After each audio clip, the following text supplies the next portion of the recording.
Di awal film, seorang pria misterius berjalan mendekati seseorang dan membunuhnya tepat di depan umum. Ternyata korban pembantaian tersebut merupakan seorang hakim. Berita pembantaian hakim ini tentu saja viral dan menjadi berita utama di berbagai media kota Nagapuram. Nagapuram adalah sebuah kota yang berada di perbatasan Andhra Pradesh, India. Kota itu adalah basis utama dari berbagai bisnis ilegal seperti perdagangan minuman keras, penjualan senjata api ilegal, dan peredaran obat-obat terlarang dan masih banyak lagi tentunya. Suatu hari seseorang pria bernama Rudra datang ke kota tersebut untuk membeli minuman keras. Dia membeli minuman keras tersebut untuk diminum. Ya iyalah, masa mau dibuang? Mencuci mukanya, kumur-kumur mulut, bahkan mencampuri minuman itu ke dalam makanan yang akan ia makan. Suatu ketika, Rudra terlihat selengean di tengah jalan. Dia tengah santuy menghalangi jalan sebuah mobil yang akan melintas. Mobil itu tentu saja mengklakson Rudra yang menghalangi jalannya. Namun bukannya segera minggir dari tengah jalan, Rudra justru marah dan membuat Toto, pengendara mobil, menjadi ketakutan. Toto adalah seorang pria beragama Hindu yang hendak pergi ke rumah calon istrinya yang bernama Seher. Namun sesampainya di sana, Seher justru kabur dari rumahnya bersama sang ayah. Seher tak ingin putrinya menikah dengan Toto yang beragama Hindu. Dia hanya ingin Seher menikah dengan laki-laki Muslim. Namun istrinya terus mendesak dan menjodohkan Seher dengan Toto. Dia ingin Seher menikah dengan laki-laki yang beragama Hindu. Di tengah pelarian tersebut, Seher dan ayahnya menyaksikan Rudra yang sedang dikejar-kejar oleh massa karena mencuri sepeda motor. Namun anehnya, bukannya kabur membawa motor curiannya tersebut, Rudra justru pergi ke kantor polisi dan melaporkan kepada Inspektur Javon bahwa dirinya telah mencuri satu sepeda motor.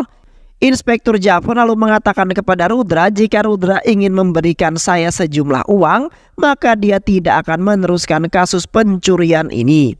Rudra menuruti kata-kata Inspektur Javon. Dia memberikan sejumlah uang untuk menyuap Inspektur Javon. Namun bukannya pergi dari sana, Rudra kembali melaporkan kepada Inspektur Javon bahwa dia juga telah mencopet dompet milik seorang pria. Inspektur Javon kembali mengatakan kepada Rudra, jika dia memberikannya sejumlah uang, maka Inspektur Javon tidak akan melanjutkan kasus pencopetan tersebut. Rudra kembali menuruti permintaan Inspektur Javon. Dia menyerahkan uangnya, kemudian pergi dari sana. Namun tak lama kemudian Inspektur Javon menyadari bahwa dompet yang dicopet oleh Rudra adalah dompet miliknya. Rudra lalu pergi ke sebuah perdagangan senjata ilegal. Dia meminta agar pedagang tersebut menunjukkan semua senjata yang dimiliki oleh mereka semua. Rudra lalu mengambil sebuah pistol dan menodongkan kepada penjual. Dia mengancam agar penjual tersebut memberikan semua uang miliknya kepada Rudra. Penjual yang takut dengan ancaman Rudra tentu saja memenuhi permintaannya tersebut. Dia memberikan semua yang dimilikinya kepada Rudra. Setelah tujuannya tercapai, Rudra lalu pergi dari sana dan kembali menjalankan aksinya.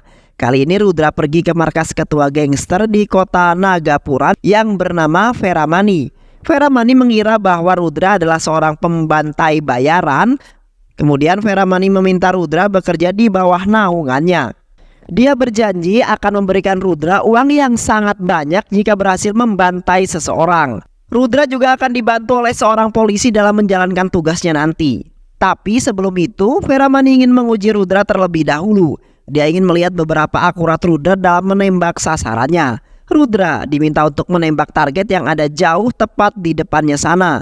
Namun bukannya menembak target tersebut, Rudra justru menembak kepala Veramani tepat di hadapan anak buahnya. Anak buah Veramani tentu saja terkejut dengan hal tersebut. Mereka murka dan langsung menyerang Rudra. Rudra dikeroyok, namun dia berhasil menghajar dan melibas mereka semua dengan sangat mudah. Di sisi lain, seorang polisi yang tadi ada di sana menghubungi kantornya untuk meminta bantuan. Namun hal tersebut diketahui oleh Rudra. Rudra ingin menghabisi polisi itu, namun tiba-tiba sekelompok polisi yang tadi dipanggil sudah sampai ke lokasi dan langsung menodongkan Rudra. Polisi tadi menjelaskan kepada rekan-rekannya bahwa Rudra telah menghabisi Veramani. Namun Rudra mengatakan kepada mereka semua bahwa Feramani memang layak untuk dihabisi. Dia adalah seorang yang sudah membunuh hakim. Polisi-polisi yang ada di sana tentu saja bingung bagaimana mungkin Rudra mengetahui bahwa Feramani adalah pelaku pembantaian itu, sedangkan polisi saja masih belum menemukan tersangkanya. Salah satu dari polisi itu kemudian bertanya, siapakah Rudra yang sebenarnya? Rudra dengan lantang menegaskan bahwa dirinya adalah Rudra Aditya Devraj, seorang wakil komisaris yang baru saja dipindah tugaskan dari kota Mumbai. Dia akan membasmi semua kejahatan kecil maupun kejahatan besar yang ada di kota ini, ujar Rudra. Semua polisi yang ada di sana sontak saja langsung memberikan hormat kepada Rudra. Rudra lalu mengatakan kepada polisi yang tadi terlibat dan menjadi anak buah Feramani akan dipecat dan ditahan dengan dakwaan konspirasi kejahatan. Suatu hari sebuah rombongan mobil datang ke kota Nagapuram. Rombongan itu disambut meriah oleh pejabat-pejabat penting yang ada di sana. Ternyata rombongan itu adalah rombongan dari seorang yang bernama Nagori Subramaya. Nagori adalah mafia terbesar yang mengendalikan banyak bisnis ilegal di kota Nagapuram. Dia adalah mafia yang paling ditakuti di kota itu. Bahkan para pejabat, polisi, dan menteri pun tunduk di hadapannya. Nagori selalu memberikan komisi uang suap untuk membungkam mereka. Di sisi lain, Rudra sedang mengumpulkan semua anak buahnya untuk memperkenalkan diri. Rudra adalah sosok yang menakutkan bagi anak buahnya. Dia tak segan-segan memberikan hukuman kepada anak buahnya jika terbukti lalai dan bersalah dalam melaksanakan tugas. Contohnya saja, saat anak buah Rudra telat menaikkan bendera kebangsaan, Rudra langsung menghukum anak buah tersebut dengan menskors beberapa hari. Rudra mengatakan kepada anak buahnya, kalian boleh membiarkan penjahat di kota ini bebas, namun kalian tidak boleh membiarkan masyarakat disakiti. Kita harus menunjukkan bahwa polisi memang melindungi dan mengayomi masyarakat. Rudra lalu memanggil Inspektur Javen dan menunjuknya sebagai tangan kanan untuk mengurusi semua kejahatan di kota ini. Inspektur Javen yang masih loloh kemudian bertanya kepada wakil komisaris Rudra, "Pak, Anda ini sebenarnya polisi atau seorang penjahat sih? Kemarin Anda mencuri motor dan mencopet dompet saya. Sekarang Anda menjelaskan bahwa Anda adalah wakil komisaris polisi di wilayah ini." Rudra lalu menjawab pertanyaan Javen. "Saya adalah keduanya, Javen. Saya adalah polisi sekaligus penjahat," ujar Rudra. Sejak hari itu operasi penggerebekan besar-besaran pun dilakukan oleh Inspektur Javen di bawah naungan Rudra. Polisi menutup, menyegel, dan menghancurkan banyak bisnis ilegal yang ada di kota Nagapuram. Nagori yang mengetahui banyak bisnisnya ditutup dan dihancurkan oleh Rudra tentu saja kesal. Dia memerintahkan anak buahnya untuk mencari keberadaan Rudra. Keesokan harinya sebuah pencurian terjadi di toko emas. Pemilik toko itu menghubungi polisi untuk segera datang ke tempatnya. Namun tak lama kemudian Rudra datang ke toko itu tanpa menggunakan pakaian dinas. Seher yang kebetulan ada di sana langsung menuduh Rudra sebagai pelaku pencurian emas tersebut. Inspektur Javen beserta anak buahnya yang baru saja datang kaget melihat Rudra yang ada di sana. Mereka memberikan hormat kepada Rudra. Javen menjelaskan kepada semua orang bahwa Rudra adalah wakil komisaris Nagapuram yang baru. Semua orang terkejut mendengar hal tersebut. Rudra lalu membuktikan bahwa dirinya bukanlah pelaku pencurian emas. Rudra menemukan emas yang dicuri di dalam tas milik Seher. Tapi Rudra tak menuduh Seher begitu saja. Dia mengatakan bahwa emas itu sengaja ditaruh oleh pelaku pencurian untuk menyelamatkan dirinya. Tak berselang lama, Rudra akhirnya menemukan pelaku pencurian emas tersebut dan membawanya ke kantor polisi. Seher lalu berterima kasih kepada Rudra. Namun setelah itu dia juga bertanya kepada Rudra mengapa Rudra yang merupakan wakil komisaris malah mencuri motor kemarin. Tapi Rudra sama sekali tak menjawab pertanyaan Seher dan pergi dari sana. Keesokan harinya Rudra datang menemui Nagori di rumahnya. Nagori sangat senang karena Rudra ada di hadapannya. Kini ia tak perlu repot-repot lagi mencari keberadaan Rudra. Nagori mengatakan kepada Rudra bahwa dia tahu semua tentang Rudra. Rudra lalu menanggapi perkataan Nagori bahwa dia juga tahu semua hal tentang Nagori. Puluhan bisnis-bisnis ilegal di sini adalah milik Nagori. Toko minuman keras, rumah bordil, perdagangan senjata api ilegal, semuanya adalah milik Nagori. Rudra juga mengetahui tentang Nagori yang dulunya adalah seorang pengemis. Bahkan saking lamanya untuk mengemis, Nagori menderita ambeien. Nagori yang merasa jengkel lalu berkata kepada Rudra bahwa dia tidak akan lama di sini. Nagori akan segera menghubungi atasan Rudra dan memintanya untuk memindahkan Rudra dari kota ini. Apalagi Nagori mengetahui bahwa Rudra adalah polisi yang bisa menghambat bisnisnya karena tak bisa disuap. Hei, kata siapa aku tidak bisa disuap? Aku telah 7 kali dipindah tugaskan oleh atasanku dan selama itu aku mempelajari satu hal, bahwa uang lebih penting daripada marah. Nagori kemudian memerintahkan asistennya yang bernama Padam untuk membawa segepok uang. Namun sebelum Rudra menerima uang suap tersebut, dia mengatakan 3 buah syarat. Yang pertama, jika Nagori menjadi tuan rumah kegiatan politik, teruskanlah. Tapi jika dia sampai melecehkan masyarakat, Rudra tak akan segan-segan untuk menghukum Nagori. Yang kedua, Rudra sama sekali tidak tertarik dengan bisnis ilegal melainkan milik Nagori. Tapi jika sampai anak buahnya memeras uang rakyat, maka dia tidak akan segan untuk menghajar mereka dimanapun mereka berada. Yang ketiga, Rudra mengetahui bahwa Nagori memiliki toko miras ilegal. Rudra tidak akan ikut campur dalam bisnis itu jika Nagori memindahkan toko mirasnya yang ada di dekat sekolah dan yang ada di rumah. Ibadah di tempat lain, Nagori lalu setuju dengan syarat yang diberikan oleh Rudra. Dan Rudra pun mendapatkan segepok uang suap tersebut. Sejak saat itu Nagori dan Rudra menjadi sahabat. Ketegasan Rudra dalam memberantas kejahatan membuat dirinya selalu diserang oleh orang-orang yang tak dikenal. Suatu hari seorang tak dikenal ingin membunuh Rudra, namun Seher yang melihat itu dari kejauhan dan tak diam begitu saja. Dia langsung melempar HP-nya kepada Rudra dan berhasil menyelamatkan Rudra. Seher lalu melambai kepada Rudra sebelum pergi dari sana. Nampaknya Seher mulai jatuh cinta kepada Rudra. Sejak saat itu mereka terus berkomunikasi dan akhirnya saling jatuh cinta. Suatu hari Rudra datang ke rumah Nagori untuk mengambil uang suap miliknya. Namun di tengah perjalanan pulang, Seher datang menghentikan mobil Rudra. Seher ingin agar Rudra menghentikan seorang polisi yang sedang memalak masyarakat karena tak ingin Seher curiga padanya. Rudra lalu menuruti permintaan Seher dan menghentikan polisi itu. Di perjalanan pulang, Seher terus menggerutu kepada Rudra bahwa dia sangat membenci orang yang menerima uang suap. Ya, kalau sekarang itu bisa disebut dengan nama serangan fajar kali ya kan? Karena menurutnya menerima uang suap itu jauh lebih buruk daripada membantai. Seher kemudian turun dari mobil dan Rudra merasa lega karena Seher sama sekali tak mencurigainya.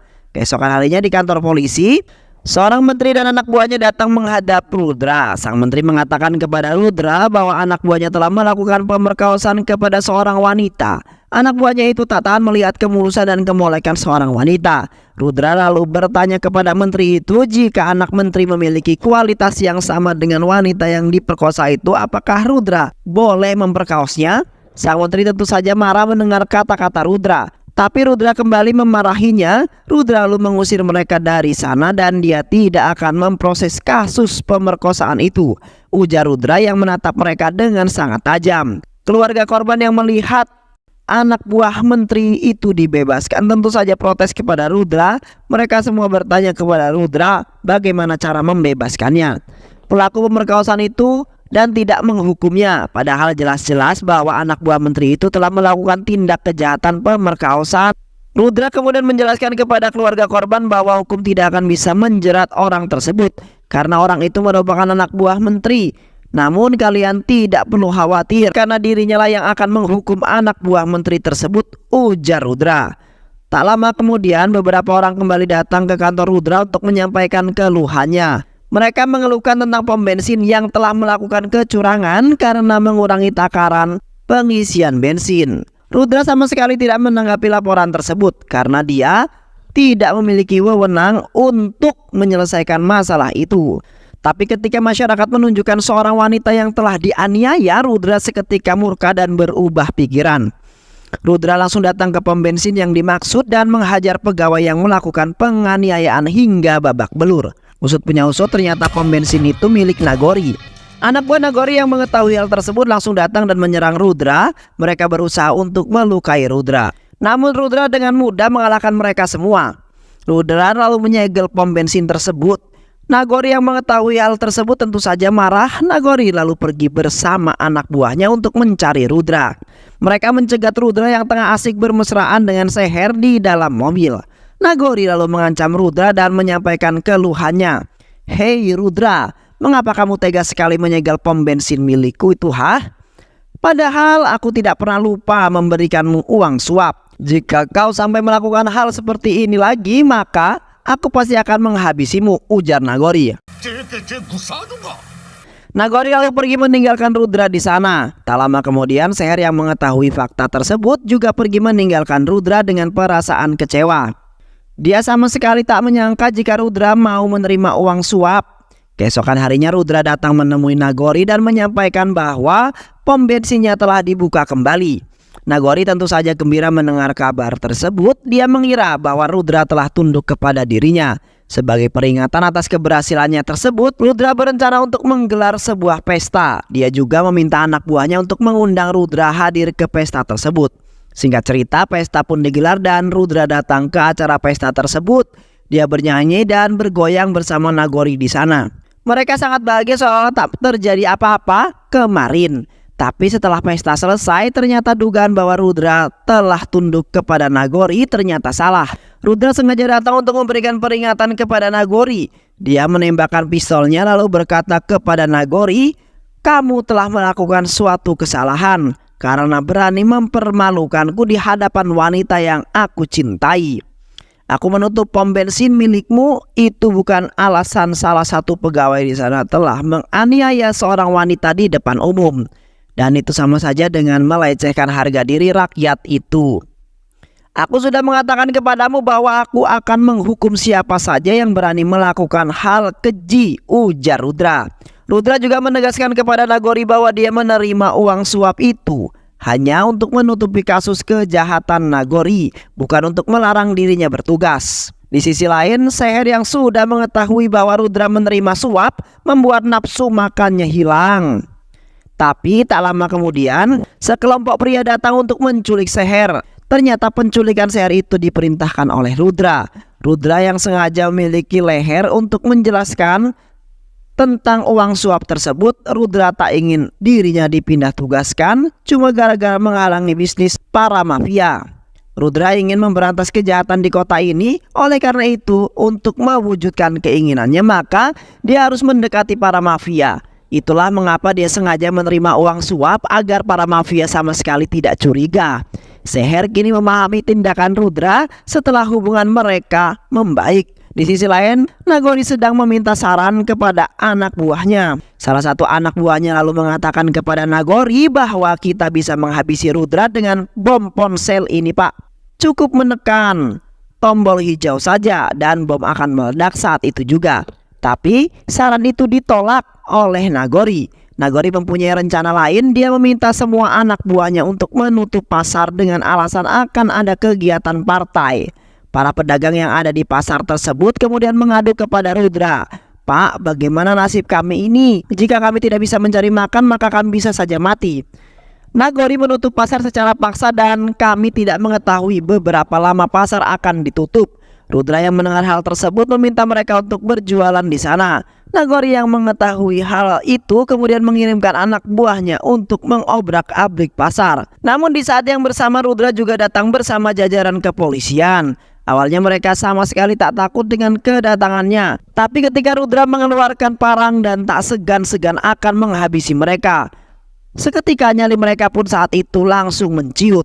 Mereka pergi meninggalkan pasar. Semua orang bersorak dan bangga kepada Rudra, namun tidak dengan Nagori. Dia menjadi gerah kepada Rudra berhasil menjadi pahlawan oleh masyarakat. Singkat cerita, Rudra baru saja menikah dengan Seher. Upacara pernikahan pun digelar dengan sangat meriah. Tapi tak lama kemudian acara terpaksa harus dihentikan. Mereka tidak mengatakan apapun kepada Rudra. Mereka hanya ingin Rudra segera ikut mereka ke dalam pasar. Dan sesampainya di sana, betapa syoknya Rudra melihat banyak orang yang sudah tewas menjadi mayat. Mereka lalu mengatakan kepada semua orang, ini adalah perbuatan anak buah Nagori. Bagaimana para pedagang dan masyarakat dengan meledakkan bom yang mereka bawa. Rudra yang sudah sangat murka tanpa pikir panjang lagi langsung menerobos masuk ke dalam rumah Nagori. Kedatangan Rudra sudah dinanti-nanti oleh Nagori. Nagori berkata kepada Rudra, "Hei pengantin baru, bagaimana kado yang kukirimkan tadi sangat luar biasa bukan?" Rudra yang penuh amarah mengancam akan membuat Nagori membayar semua perbuatannya tersebut. Dia bersumpah atas nama wakil komisaris polisi Rudra Aditya Devarats dia akan membuat Nagori kembali menjadi pengemis seperti dahulu kala. Rudra lalu pergi dari sana, namun sebelum itu Nagori dengan santai memperingatinya, "Kau tidak akan mampu melakukan hal itu karena sebentar lagi kau akan dipindah tugaskan oleh atasanmu." Tapi Rudra kemudian berkata kepada Nagori, "Ini adalah surat perpindahan tugas yang telah diberikan oleh atasanku. Di dalam surat ini aku akan segera dipindahkan 7 hari lagi. Dan itu adalah waktu yang cukup bagiku untuk menghancurkan dirimu." Rudra lalu pergi dari sana dan langsung mengganti seragamnya. Rudra mulai bergerak untuk menyegel semua usaha milik Nagori. Rumah-rumah bordil Nagori, truk-truk barang ilegal Nagori, toko-toko miras milik Nagori, perusahaan tambang batu milik Nagori, adalah agen perumahan milik Nagori, dan usaha perikanan mobil Nagori dan usaha perikanan milik mobil semuanya telah disegel dan ditutup oleh Rudra. Nagori yang mengetahui hal tersebut tentu saja murka. Dia meminta anak buahnya untuk segera menculik Seher dan membantunya kemarin. Tapi aksi penculikan itu diketahui oleh Rudra. Dia sedang dikejar oleh beberapa preman. Beruntung Rudra dan anak buahnya sampai tepat waktu. Mereka berhasil menunjukkan Seher dan menyelamatkannya. Keesokan harinya saat Rudra ingin membelah dan menikmati durian Seher, sebuah telepon masuk dan mengganggu kesenangan Rudra. Penelpon itu mengatakan bahwa sebuah bom telah ditemukan di pasar. Rudra yang mendengar hal itu langsung bergegas pergi ke pasar bersama tim genggamannya. Namun sesampainya di sana, Rudra yang telah melakukan pengecekan tak menemukan beberapa bom tersebut. Sang penelpon lalu mengatakan kepada Rudra bahwa bom itu berada di rumah sakit. Rudra bersama timnya langsung menuju rumah sakit, namun kembali tidak menemukan keberadaan bom tersebut. Sang penelpon lalu kembali mengatakan kepada Rudra bahwa bom itu berada di bawah patung persis di seberang pom bensin. Rudra lagi-lagi langsung pergi ke sana, namun sesampainya di sana ternyata padam. Asisten Nagori dan seorang menteri anteknya Nagori telah mempermainkan Rudra. Rudra lalu ditelepon oleh komisaris. Komisaris marah kepada Rudra telah mempermainkan anak buahnya. "Kamu sudah membawa anak buahku pergi ke berbagai tempat namun tak menemukan bom tersebut. Pergerakanmu itu telah mengganggu aktivitas masyarakat," ujar sang komisaris. Namun Rudra mengatakan kepada atasannya itu bahwa bom tersebut benar-benar ada. Dia telah menemukannya persis di bawah patung yang berada di seberang pom bensin. Bom itu berada di dalam mobil asistennya Nagori dan seseorang menteri. Rudra lalu menyurutkan api ke dalam tangki mobilnya, padam dan boom, mobil itu meledak seolah karena ledakan bom. Nagori semakin geleng-geleng kepada bagaimana cara untuk menyingkirkan Rudra. Dia lalu menghubungi komisaris yang ternyata tunduk kepada Nagori. Komisaris meminta Rudra membawa 1 batalion pasukannya untuk mengawal pawai seorang MLA bernama Prasad. Tapi Rudra meminta atasannya itu untuk membatalkan izin acara pawai tersebut. Rudra menilai jika pawai tetap dilakukan maksimal ada kemungkinan bakal terjadi sebuah kerusuhan. Walaupun begitu, komisaris tetap berpegang teguh pada pendiriannya. Ini adalah perintah pengantin Rudra. "Kerjakanlah, jika terjadi sesuatu aku yang akan bertanggung jawab." Komisaris juga menambahkan agar Rudra segera berdamai dengan Nagori agar tidak ada masalah lagi yang terjadi.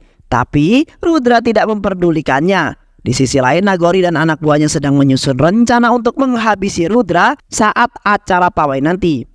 Tapi Rudra yang mengetahui bahwa Nagori ingin membunuhnya saat acara pawai tentu saja tidak tinggal diam. Dia mengumpulkan seluruh anggotanya dan merencanakan sesuatu. Keesokan harinya acara pawai pun digelar. Rudra dan anak buahnya berhasil memegang kendali jalannya pawai tersebut. Satu persatu rencana Nagori berhasil dipatahkan oleh Rudra. Rudra berhasil menutup sebuah toko tempat Nagori menyembunyikan senjata miliknya.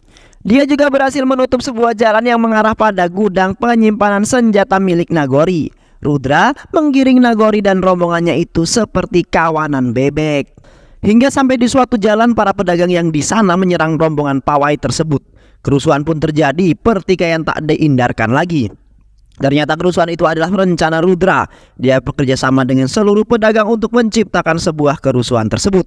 Di tengah kerusuhan, Rudra mengambil sebuah pistol ilegal yang sudah dipersiapkannya. Rudra lalu membunuh MLA. MLA yang menjadi antek Nagori. Dan saat Rudra melihat anak buah menteri yang dulu pernah memperkaos seseorang wanita, dia lalu memberitahukan orang tersebut kepada abangnya korban. Abangnya korban tanpa banyak basa-basi lagi langsung mengejar anak buah menteri tersebut dan membacoknya hingga tewas. Ternyata aksi Rudra yang membunuh para MLA itu diketahui oleh salah satu anak buah Nagori. Dia lalu melaporkan hal itu kepada komisaris. Komisaris tentu saja marah kepada Rudra. Namun Rudra berhasil mengelak tuduhan tersebut. "Pak, ini pistolku, pelurunya pun masih penuh. Bagaimana mungkin jika aku yang menembaknya sedangkan peluru pistolku masih penuh? Itu artinya bukan akulah yang menembaknya. Kau tahu siapa aku dan aku tidak mungkin menembak tanpa izin darimu." Komisaris tak mampu berkata apa-apa. Rudra juga menambahkan kepada komisaris bahwa aku sudah memperingatimu jika ada kemungkinan terjadi kerusuhan dan kau mengatakan bahwa kau yang akan bertanggung jawab penuh atas kerusuhan tersebut. Kini komisaris mati kutu di hadapan Rudra. Dia benar-benar tak mengira bahwa Rudra telah mengatur semua ini. Nagori yang tak terima dengan kematian anak buah dan antek-anteknya itu kemudian datang ke kantor polisi dan menuntut Rudra. Tapi Rudra mengatakan kepada Nagori bahwa kita ini impas. Kau sudah membunuh orang-orang di pasar dan aku telah membalaskan dendam mereka. Namun aku tak akan berhenti sampai di situ saja. Aku akan membuktikannya sumpahku padamu. Aku akan membuatmu kembali menjadi pengemis seperti dulu. Dan saat kau bertemu denganku nanti, aku akan mengatakan maaf. Aku tidak memiliki uang receh kawan. Setelah perdebatan tersebut, Rudra kembali melancarkan aksinya. Kali ini dia menargetkan Padam, asisten Nagori. Rudra berhasil menculik Padam.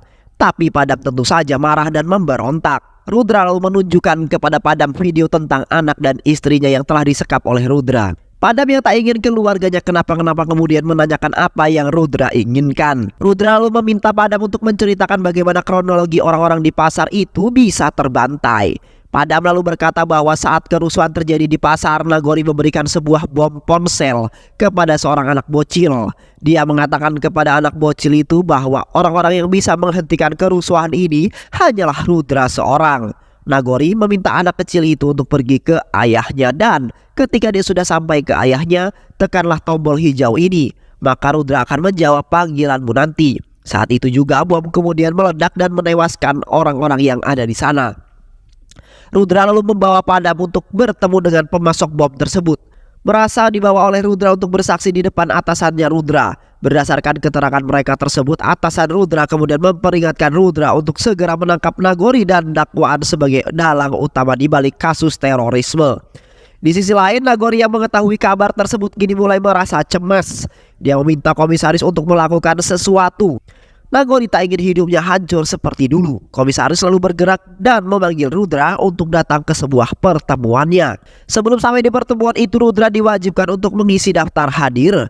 Dia menulis namanya dan mengambil pena yang ada di sana. Sesampainya di tempat pertemuan, ternyata Rudra sudah ditunggu oleh banyak orang-orang penting yang ada di sana.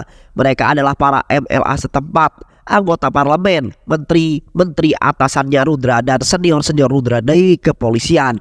Mereka sepakat untuk meminta Rudra berhenti mengganggu Nagori. Namun Rudra menjelaskan kepada mereka semua bahwa Nagori adalah seorang penjahat dan harus segera ditangkap. Salah satu dari orang-orang itu mengatakan kepada Rudra, "Kau adalah polisi yang tidak jujur. Kau juga menerima uang suap dari Nagori. Lantas, apa bedanya kamu dengan penjahat itu sendiri?" Tak lama kemudian seorang bawahan Rudra datang memberikan sebuah dokumen.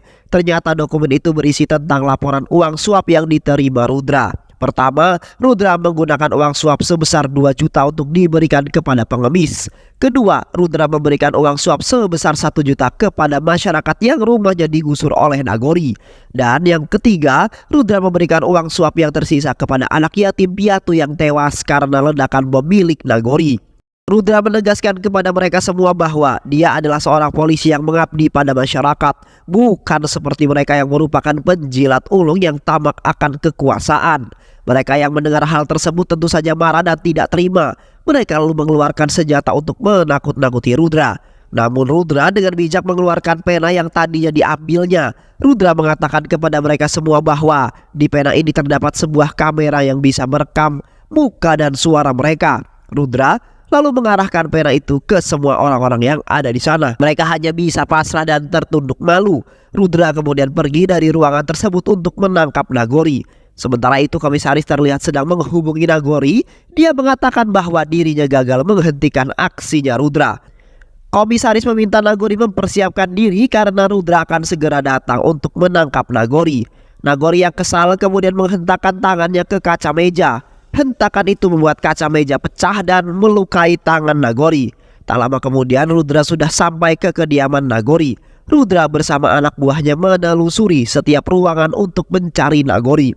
Namun Nagori tidak ada di rumah tersebut. Nagori telah terlebih dahulu pergi dari rumah itu untuk menyelamatkan diri. Pencarian besar-besaran pun dilakukan oleh Rudra dan anak buahnya. Namun pencarian tersebut masih belum membuahkan hasil.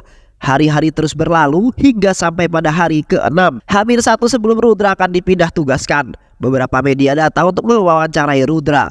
Mereka mengatakan kepada Rudra bahwa ini adalah hari ke-6 dan Rudra masih belum menemukan Nagori.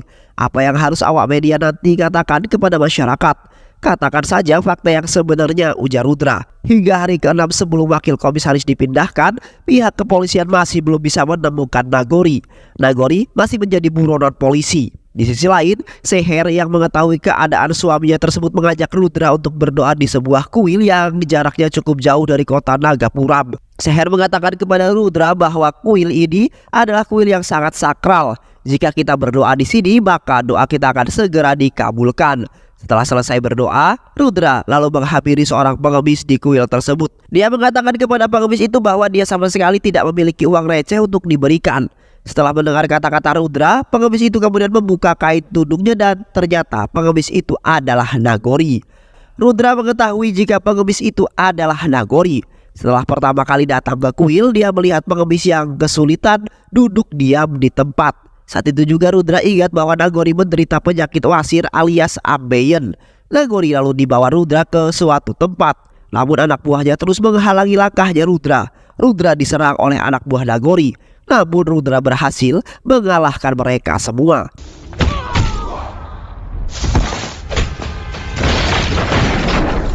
Rudra lalu mencari Nagori yang bersembunyi di suatu tempat. Setelah berhasil menemukannya, Rudra lalu membuat mobilnya berputar mengelilingi Nagori. Rudra mengatakan kepada Nagori bahwa saat ini semua media telah memberitakan tentang dirimu yang menghilang dari kejaran polisi. Itu artinya jika aku membunuhmu di sini, maka tidak akan ada orang yang mencari keberadaanmu. Nagori memohon kepada Rudra untuk dilepaskan. Rudra lalu menuruti permintaan Nagori. Rudra pergi menjauh dari hadapan Nagori, tapi ternyata dia pergi bukan untuk melepaskan Nagori, melainkan untuk menghabisinya. Mobil Rudra yang dari tadi berputar mengelilingi Nagori ternyata sudah mengucurkan bensin. Rudra lalu menembak mobil tersebut dan membuatnya meledak. Tubuh Nagori terbakar dengan dahsyat dan akhirnya dia meninggal dunia. Dan film pun selesai.